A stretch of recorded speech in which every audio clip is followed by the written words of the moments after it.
Hello, good morning students.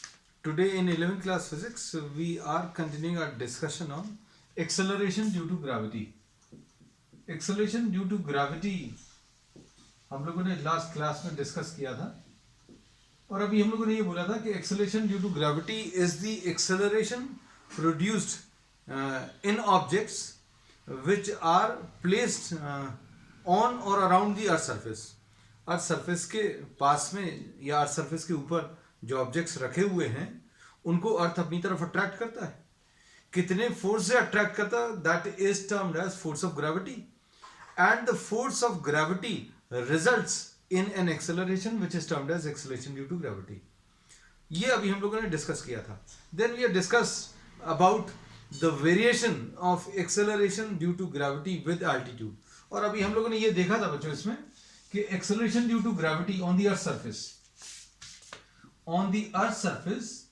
the acceleration due to gravity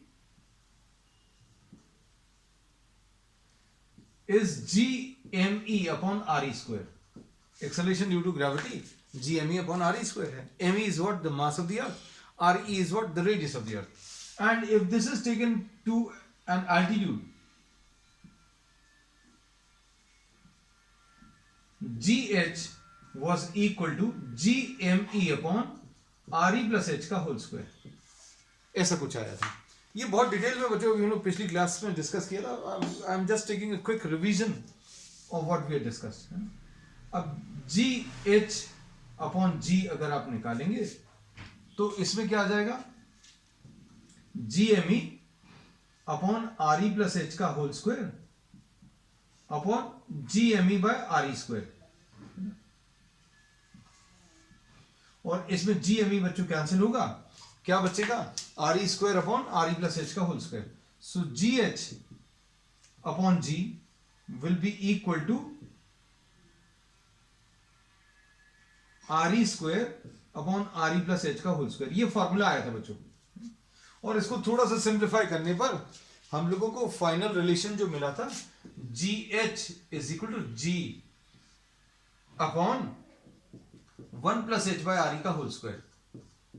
this is the formula which we obtained.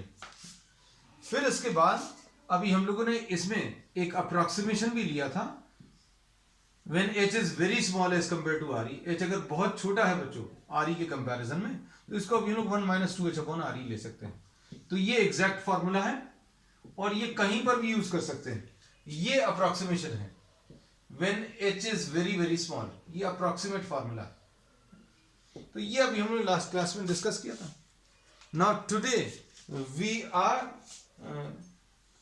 About to discuss what the variation of acceleration due to gravity with depth. Acceleration due to gravity depth के साथ कैसे change होगा ये अब हम लोग इसमें discuss करने वाले हैं.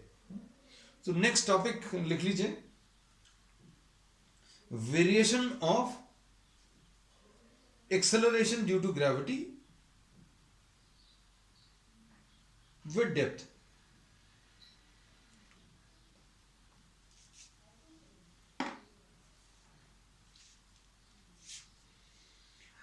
अब इसको थोड़ा अच्छे से समझेंगे.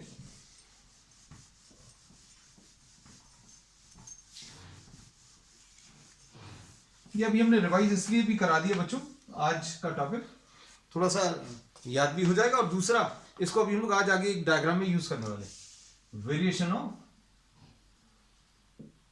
Variation of acceleration due to gravity with depth. अब suppose for example this is the earth and the mass of the earth can be assumed to be acting at the center. Radius of the earth is re and an object of mass m is placed on the earth surface. एक पहला case तो ये लेंगे. और जब अभी हम लोग इसको अंदर ले जाएंगे, suppose this is taken to a depth d. अगर अभी हम लोग इसको d डेप्थ पर ले जाएं फ्रॉम द अर्थ सरफेस, ये दोनों ही केसेस में अभी हम लोग एक्सेलरेशन ड्यू टू ग्रेविटी निकालेंगे और दोनों कंपेयर करेंगे. एक्सेलरेशन ड्यू टू ग्रेविटी निकालने के लिए सबसे पहला काम होता है फोर्स ऑफ ग्रेविटी निकालना। तो force of gravity is the force exerted by the earth on this object. तो ये कितना आ जाएगा, GMEM। ये वह अर्थ जो है इस ऑब्जेक्ट के ऊपर कितना फोर्स लगा रहा है वो निकाल लो। कैसे निकालोगे, न्यूटन्स लॉ से निकालोगे। न्यूटन्स लॉ क्या बोलता है, G_M1_M2 divided by r square, the distance between the two, RE square. तो ये क्या आ गया, ये फोर्स ऑफ ग्रेविटी आ गया। ये अभी हमने हर बार हर टॉपिक में लिखवाया है, this is force of gravity. अब इस फोर्स की वजह से एक्सेलरेशन आएगा। सपोज ये पेन है, ये वाला ऑब्जेक्ट ये पेन है ना, and this is placed on the earth surface. ऐसा मत सोचना ये अर्थ सरफेस से ऊपर है, इसको अभी हम लोग अज्यूम कर सकते हैं ऑन द अर्थ सरफेस। कितना साइज है इसका, 6400 किलोमीटर। अब 6400 किलोमीटर के कंपैरिजन में ये अभी हम लोग मान सकते हैं ये नेग्लिजिबल है, ये अर्थ सरफेस पर ही रखा हुआ है, ऐसा मान सकते हैं। ये फोर्स ऑफ ग्रेविटी है। अब हम लोग क्या बोलेंगे, अब इसके ऊपर अर्थ एक फोर्स अप्लाई कर रहा है, earth is applying a force on this object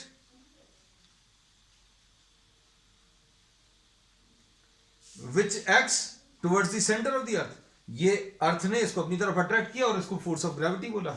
अब इसके कारण एक एक्सेलरेशन आएगा। एक्सेलरेशन कैसे मिलेगा, force divided by mass. Force को मास से डिवाइड करो तो कितना आ जाएगा, ये आ जाएगा GME/RE स्क्वायर। ये एक्सेलरेशन ड्यू टू ग्रेविटी आ गया और इसको अभी हम G से रिप्रेजेंट करते हैं, acceleration due to gravity. This is on the earth surface, ये अर्थ सरफेस के ऊपर है बच्चों, ध्यान से देखना। अब इसमें G की वैल्यू GME/RE स्क्वायर है। अब इसको अभी हम लोग ऐसा लिख सकते हैं, density into volume upon RE square. Rho is what, density of earth. हम लोग ऐसा अज्यूम कर सकते हैं कि अर्थ जो है यूनिफॉर्म डेंसिटी का है। ऐसा अजम्पशन अभी हम लोग देख सकते हैं कैलकुलेशंस के लिए। So G will be equal to G into rho into 4/3 pi RE cube. अर्थ का वॉल्यूम अगर आपको निकालना है तो अर्थ का वॉल्यूम अभी हम लोगों ने कैसे निकाला, assuming it to be a sphere, तो 4/3 पाई R क्यूब। तो मास ऑफ द अर्थ कैसे निकाला, density into volume. Mass of the earth calculate करने के लिए डेंसिटी इंटू वॉल्यूम किया है। डेंसिटी रो है, वॉल्यूम 4/3 पाई RE क्यूब आएगा और RE स्क्वायर ये कैंसिल होगा तो क्या बचेगा बच्चों, this is 4/3 pi G rho RE। This is acceleration due to gravity on the earth surface. This is acceleration due to gravity on the Earth's surface. Now this is taken to a depth d inside the Earth's surface. अब हम लोगों ने क्या किया है, इसको earth surface के अंदर लेकर गए। कितनी डेप्थ पर लेकर गए, we are taking this to a depth h below the earth surface। Earth surface से कितने अंदर लेकर गए हैं वो h है, d है, सॉरी हमने d इसलिए लिख दिया क्योंकि एल्टीट्यूड के लिए अभी हम लोग ने h यूज किया था।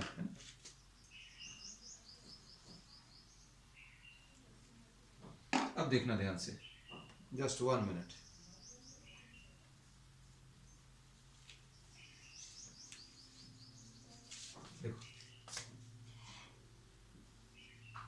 The object is taken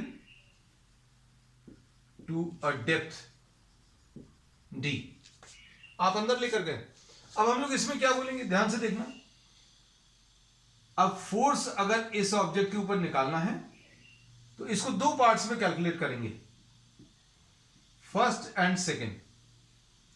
first क्या है, ये एक सॉलिड स्फीयर है। सेकेंड क्या है, ये आउटर वाला शेल है। तो अभी हम लोगों ने पिछले टॉपिक्स में ये बताया है, अगर आपको याद हो, कि अगर कोई सॉलिड स्फीयर है और उसके बाहर कोई ऑब्जेक्ट रखा है तो अभी हम लोग क्या बोल सकते हैं, आपको बाहर रखा हुआ है या सरफेस पर रखा हुआ है, तो अब हम लोगों को अगर फोर्स ऑफ अट्रैक्शन निकालना है तो आप इसका पूरा मास सेंटर पर अज्यूम करके कैलकुलेशंस कर सकते हैं, जैसा अभी हम लोगों ने ये वाला केस किया था।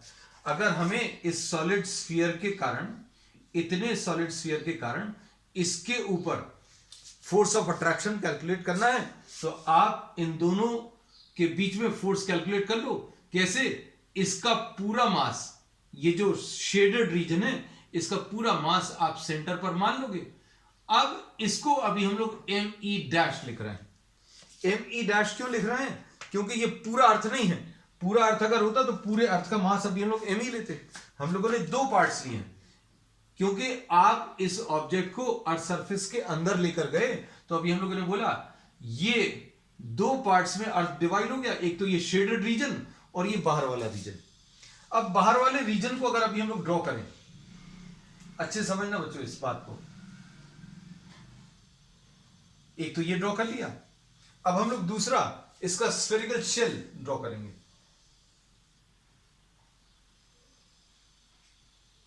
ये वाला।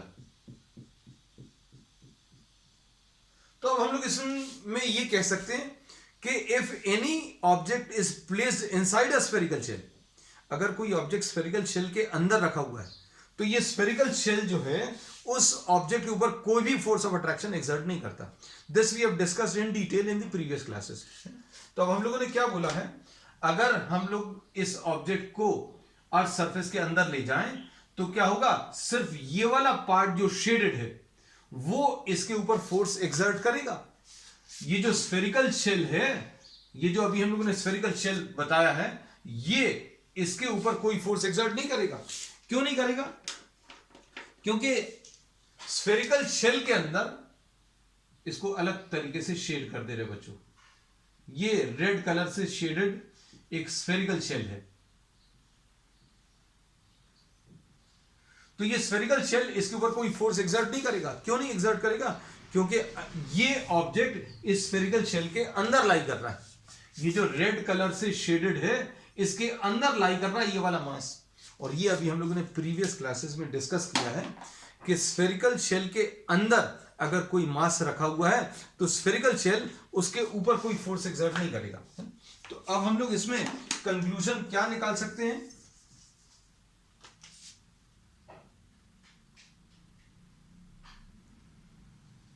Force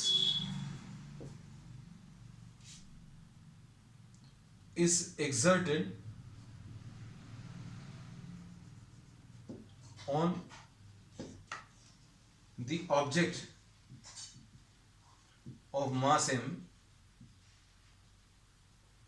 m by the inner shaded solid sphere।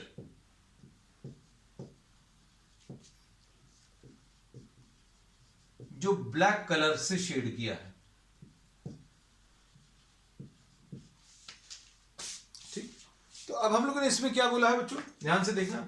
Suppose if this object is taken to a depth, अगर इस ऑब्जेक्ट को आप अंदर ले जाओगे, तो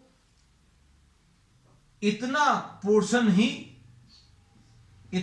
ऑफ द अर्थ ही इसके ऊपर फोर्स एक्सर्ट करेगा। ये बाहर वाला पोर्शन जो है काम का नहीं रहेगा, बस ये ध्यान रखना। ठीक, अब हम लोग ये फोर्स कैलकुलेट करेंगे। देखो कैसे आएगा ये फोर्स।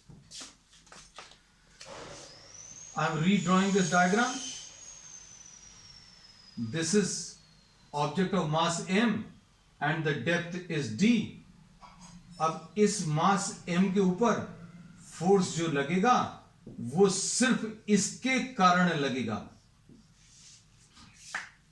जो ये स्फेरिकल शेल है उसके कारण कोई फोर्स नहीं आएगा, है ना। तो अब हम लोग क्या बोलेंगे, force of gravity on the mass m is F dash. और F डैश कैसे मिलेगा बच्चों? देखो, ये इस शेडेड पोर्शन का मास m e डैश मान लीजिए, तो कितना आ जाएगा, ये न्यूटन्स लॉ से मिलेगा, G m1 m2। तो G लिख लिया, m1 m e डैश लिख लिया, m2 ये m लिख लिया, इन दोनों के बीच का डिस्टेंस कितना आ जाएगा बच्चों? ये रेडियस ऑफ अर्थ है, इस रेडियस ऑफ अर्थ में से d माइनस कर दो तो ये डिस्टेंस RE माइनस डी आ जाएगा, RE माइनस डी का होल स्क्वायर। फिनिश। अब this is the force of gravity है। तो अब अगर आप किसी ऑब्जेक्ट को अर्थ सरफेस के अंदर ले जाओ तो कितना पोर्शन ऑफ द अर्थ इसके ऊपर फोर्स लगाएगा, ये शेड कर दिया अभी हमने। अगर आप इतने अंदर ले गए तो ये वाला स्फीयर इसके ऊपर फोर्स लगाएगा, ये वाला जो शेड नहीं किया है या जो रेड कलर से शेड किया वो इसके ऊपर कोई फोर्स नहीं लगाएगा, ये याद रखना। आप जितनी अंदर ले जाओगे उतना कम पोर्शन, जैसे मान लीजिए आप यहां पर ले गए, इतनी अंदर ले गए, तो सिर्फ इतना पोर्शन ऑफ द अर्थ जो है फोर्स इसके ऊपर एक्सर्ट करेगी। अब ये फोर्स ऑफ ग्रेविटी आ गया, फोर्स ऑफ ग्रेविटी आ गया, एक्सेलरेशन ड्यू टू ग्रेविटी निकाल लेना। कैसे? मास से डिवाइड करके। तो पहले तो इसको सॉल्व कर लें, पहले थोड़ा सा और। F dash will be equal to G into ME dash कैसे मिलेगा? डेंसिटी इंटू वॉल्यूम, या फिर एक काम करते हैं पहले मास से डिवाइड कर लेना, फिर ज्यादा इजी पड़ेगा है। एक्सेलरेशन ड्यू टू ग्रेविटी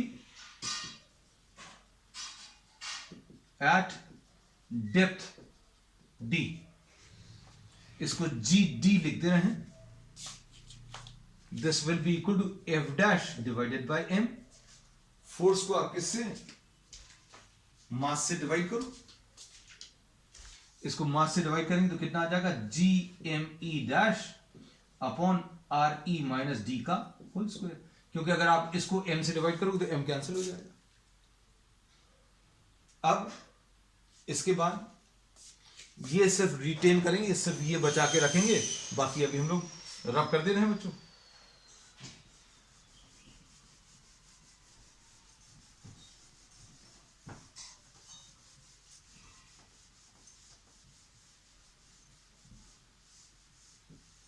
देखो अब GD की वैल्यू कितनी आ गई है? GD की value GME dash upon RE minus D का होल स्क्वायर। अब ये कैसे मिलेगा? डेंसिटी इंटू वॉल्यूम, वॉल्यूम कितना आ जाएगा? Volume of the shaded portion. हम क्लियरली बार बार बताते जा रहे हैं कौन सा वाला पोर्शन लेना है। ये GD की वैल्यू कितनी आ जाएगी? G into rho into volume कितना आ जाएगा? 4/3 पाई, इसका वॉल्यूम कितना आ जाएगा? 4/3 पाई are cube.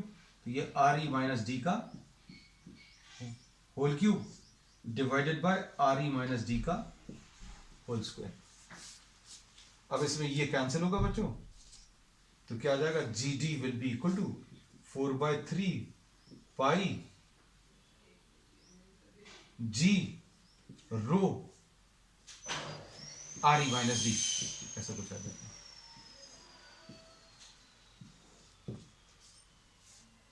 This is acceleration due to gravity at a depth D। अब एग्जामिनेशन में क्या करना है बच्चों?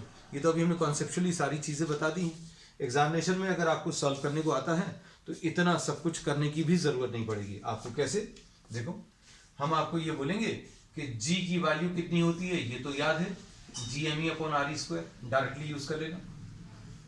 उसके बाद G is equal to G into rho into 4/3 pi RE cube upon RE square.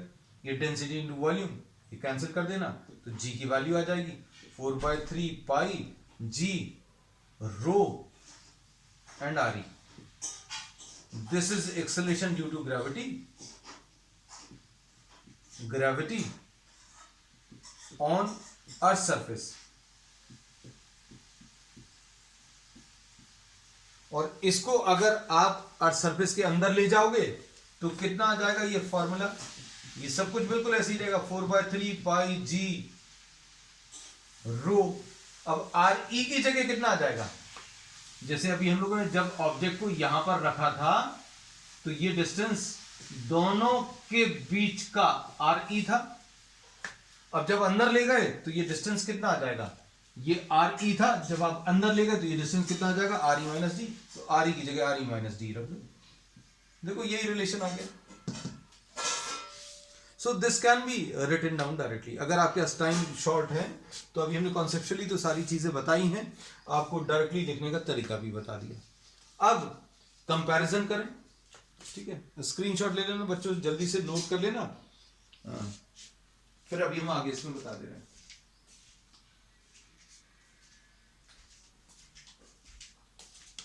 अब देखो,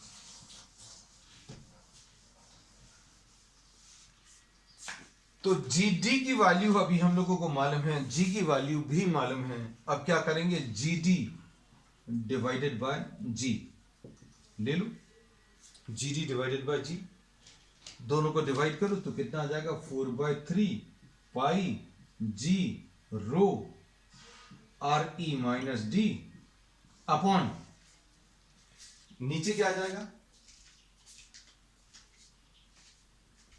नीचे आ जाएगा 4/3 pi g row and R E. अब क्या होगा, 4/3 पाई कैंसिल, जी भी कैंसिल, रो भी कैंसिल, तो G D upon G will be equal to, इसको सॉल्व करो, R E upon R E minus D upon R E, ऐसा लिख सकते हैं। इसमें आर ई और आर ई कैंसिल होगा, 1 आ जाएगा। तो फाइनल रिलेशन क्या मिलेगा, वो ये लिख दे रहे हैं, G D will be equal to G into 1 minus D upon R E. This is the final relation. तो डेप्थ के साथ वेरिएशन कितना है ये कैलकुलेट करने के लिए इस फॉर्मूले का यूज करेंगे। और इसमें दो फॉर्मूलेस नहीं है, जैसा एल्टीट्यूड में था। एल्टीट्यूड में दो फॉर्मूले से, एक एग्जैक्ट फॉर्मूला होता था बच्चों और एक अप्रोक्सीमेशन होता था। इसमें केवल एक ही फॉर्मूला है।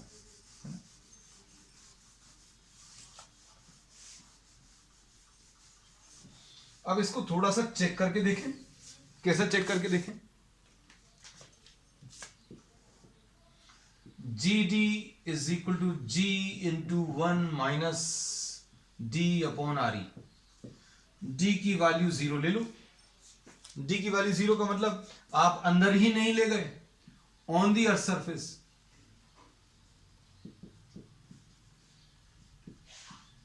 तो जी डी की वैल्यू कितनी आ जाएगी,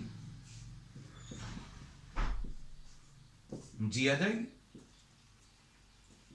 मतलब आप अंदर नहीं लेकर गए तो कितनी आएगी वैल्यू, जितनी ऑन द सरफेस होती है। तो ये किसके बराबर आ गई, जी के बराबर। सपोज अगर आप डी की value, just try to imagine that you are trying to take this to a depth, D is equal to R E. D equal to R E का मतलब क्या है, आप कितनी अंदर ले गए, डी अभी आप बढ़ाते गए, कितना बढ़ा दिया, सेंटर पर पहुंच गए।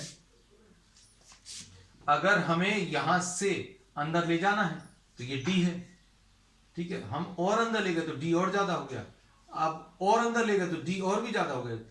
अब बढ़ाते बढ़ाते डी अभी हमने कितना कर लिया बच्चों, आर ई के बराबर। कितनी डेप्थ पर ले गए, रेडियस के बराबर। मतलब कहां पहुंच गए, eight the centre of the अर्थ। कहां पर पहुंच गए, eight the centre of the अर्थ। वहां पर जी डी की वैल्यू कितनी आएगी, जी इंटू 1 माइनस डी की value are E upon R ई। मतलब कितना आ जाएगा, ये 1 आ जाएगा। 1 माइनस 1 कितना आ जाएगा, 0। तो at the centre of the earth g की वैल्यू 0 हो जाती है। So we say that at the centre of the earth g become 0।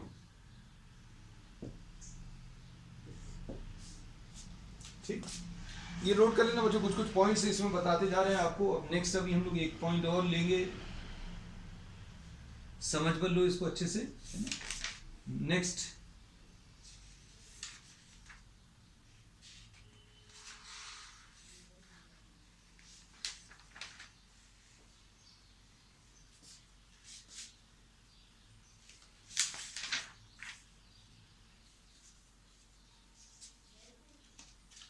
तो g की वैल्यू 0 का मतलब सेंटर पर, इसका मतलब क्या है, that weight of the objects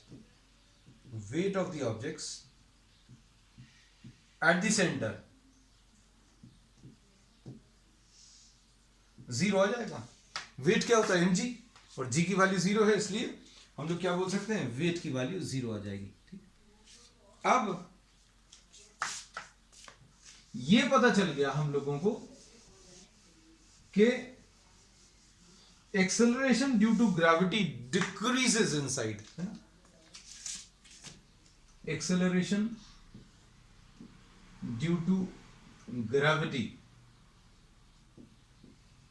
decreases with depth. जैसे जैसे आप अंदर जाओगे जी की वैल्यू कम होती जाएगी, और सेंटर ऑफ द अर्थ पर ये 0 हो जाएगी, है ना, और ऊपर जाते हैं तो भी जी की वैल्यू कम होती है ना। तो अभी हम लोग बोलते हैं the value of G, acceleration due to gravity decreases with altitude also,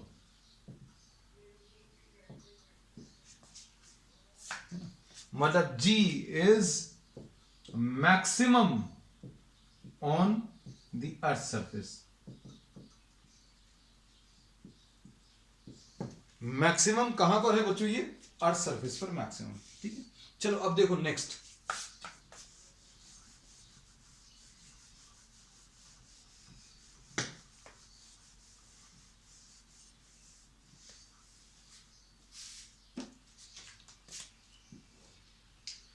इसमें जीडी की value g into 1 minus D upon R E है, इसको g D is equal to g minus g D upon R E ऐसा लिख सकते हैं।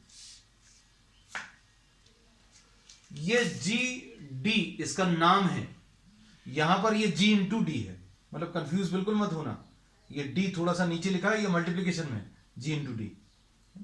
अब क्या आ जाएगा, g D upon R E will be equal to g minus g d. G कहां पर है, अर्थ सरफेस पर है, और जी डी कहां पर है, अंदर, तो अंदर में वैल्यू कम है, बाहर में वैल्यू ज्यादा है, तो ये क्या चीज आ गई बच्चों, डेल्टा जी। तो delta G upon G, delta G upon G will be equal to what, D upon R E. And percentage change in G with depth का एक फॉर्मूला बन गया इससे। कैसे बन गया, delta G upon G into 100 is equal to D upon R E into 100। ये percentage change दे देगा। अगर आपको दे दिया कि 100 किलोमीटर अंदर गए तो 100 अपॉन 6400 इंटू 100 सॉल्व कर लो, ये परसेंटेज चेंज मिल जाएगा किसका, जी का। अब सुनो बच्चों अच्छे से, ये अभी हम पूरा पार्ट रब कर दे रहे हैं।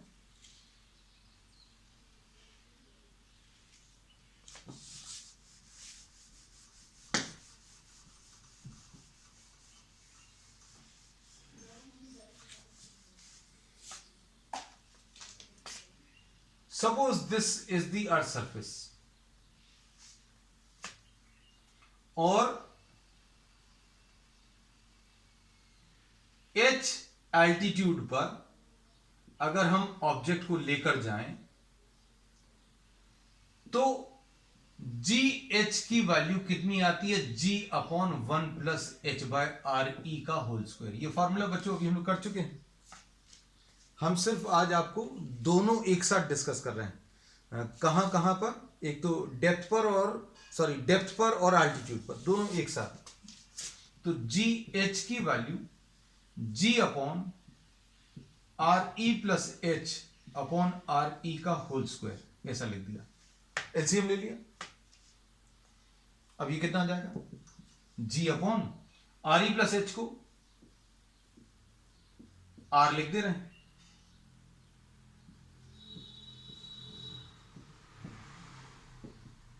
G into R E square upon R square. R is the distance from centre. बच्चों ये समझना, अब ये नई चीज है, distance from the centre, distance from the centre.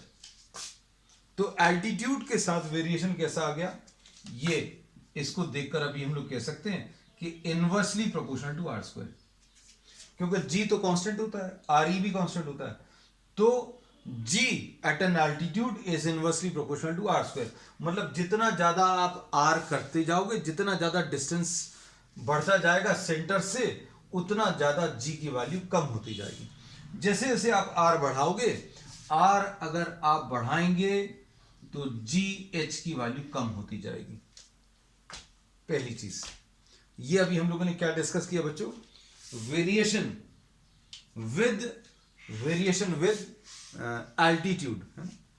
अब लेकिन नए टर्म्स में डिस्कस किया। नया टर्म इसमें क्या है, we have taken the distance of the point from the centre of the earth. अब डेप्थ के साथ डिस्कस कर रहे हैं, वेरिएशन और जी विद एल्टीट्यूड। ठीक, अब variation of G with depth अगर लें तो ये भी आज अभी हम लोग ने डिराइव कर लिया है। सपोज ये डेप्थ डी है और ये रेडियस आर ई है, तो ये वाला डिस्टेंस सेंटर से इस पॉइंट का डिस्टेंस स्मॉल आर आएगा। सेंटर से इस पॉइंट का डिस्टेंस कितना आ जाएगा, आर। तो आर कैसे मिलेगा, आर ई माइनस डी, ये याद रखना। आर इसमें distance from centre of earth. इसमें जीटी का फॉर्मूला क्या आया था, G T is equal to G into 1 minus D upon R E, ऐसा था। हम लोग इसको कैसा बोलेंगे, G T is equal to G into R E minus D upon R E, ऐसा बोल दिया। और आर ई माइनस डी को क्या लिख दिया, आर ई माइनस डी को स्मॉल आर लिख दिया। तो G D will be equal to G into small R upon R E. तो इससे क्या रिलेशन मिला, देखो ये बच्चों बहुत इंटरेस्टिंग है। G D is directly proportional to R, क्योंकि इसमें ये कांस्टेंट है और आर ई भी कांस्टेंट है। मतलब जैसे जैसे सेंटर से आप बाहर की तरफ जाओगे तो जी बढ़ेगा। हम लोगों ने क्या बोला था, सरफेस से अंदर जाओगे तो जी कम होगा।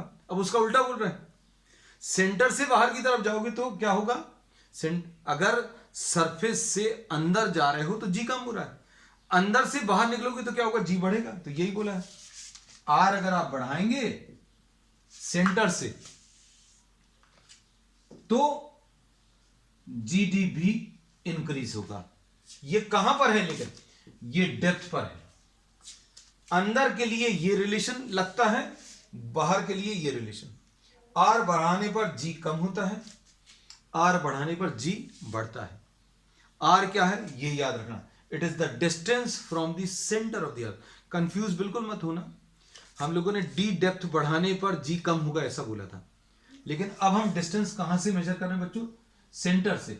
तो अगर आप सेंटर पर देखें तो जी की वैल्यू 0 है। यहां पर आओगे तो जी थोड़ा सा ज्यादा होगा, यहां पर आओगे तो जी थोड़ा और ज्यादा होगा, यहां पर आओगे तो जी और ज्यादा, यहां पर आ जाओगे सरफेस पर तो जी सबसे ज्यादा होगा। तो सेंटर से बाहर की तरफ निकलने पर जी की वैल्यू बढ़ती है।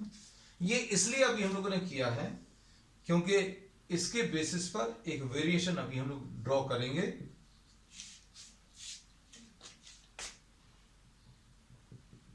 R equal to R E पर G की वैल्यू मैक्सिमम होती है, और जैसे जैसे R की वैल्यू 0 है, ये देखो R जैसे जैसे आप बढ़ाओगे, R जैसे जैसे आप बढ़ाओगे तो G की वैल्यू बढ़ती जाएगी। ये R की वैल्यू कम है, R की वैल्यू 0 पर, G की वैल्यू 0 है। R बढ़ाया G बढ़ गया, R और बढ़ाया G और बढ़ गया, R और बढ़ाया G और बढ़ गया, R ई कर दिया, R की वैल्यू R ई, तो G मैक्सिमम हो गया। उसके बाद क्या होगा, उसके बाद अगर आप R बढ़ाओगे तो क्या होगा, हम अब एल्टीट्यूड वाले केस पर आ जाएंगे। तो तो एल्टीट्यूड वाले केस के लिए अभी हम लोग मालूम है जी कैसा है, inversely proportional to R square, G is inversely proportional to R square, यहां पर G directly proportional to R. तो R equal to R E पर यानी सरफेस ऑफ द अर्थ पर जी की वैल्यू बच्चों मैक्सिमम होती है। आप आर की वैल्यू आर ई से कम है तो जी कम होगा, आर की वैल्यू आर ई से अगर ज्यादा है तो भी जी की वैल्यू कम होगी। तो एक्सेलरेशन ड्यू टू ग्रेविटी ऊपर जाने पर भी कम होती है और अंदर भी कम होती है। मैक्सिमम कहां पर होती है? On the surface. So this finishes what the topic variation of acceleration due to gravity with depth and altitude. दोनों अभी हम लोगों ने बच्चों आज कलेक्टिवली डिस्कस कर ली। That's all for today.